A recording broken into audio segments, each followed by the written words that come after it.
এখানে অভিযান পরিচালনা করি। এখানে আসার পরে আমরা অনেক কিছু আন্দোলন করতে পারি। তার মধ্যে প্রথমত ডিএমডিসির সার্টিফিকেট বিহীন একজন ডক্টরকে আমরা পাই।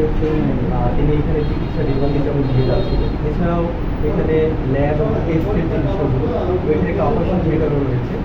এই হসপিটালের কোনো লাইসেন্স নাই, শুধু লাইসেন্সই না, এখানে যে ডাক্তারগুলোর নাম ব্যবহার করা হয় আমরা সব কিছু মিলে তর্ক করি, সব কিছু বিবেচনা করে আমাদের মোবাইল কোড এখানে মোবাইল কোডের মাধ্যমে তাদেরকে 1,84,000 টাকা জরিমানা করা হয় এবং যিনি ভুয়া ডাক্তার তাকে ডিএমডিসি আইনের 2010-এর 8 ধারায় তাকে 6 মাসের জেল দেওয়া হয় এবং এইখানে ম্যানেজার হিসেবে যে দায়িত্ব পালন করছিল তাকে 35,000 টাকা জরিমানা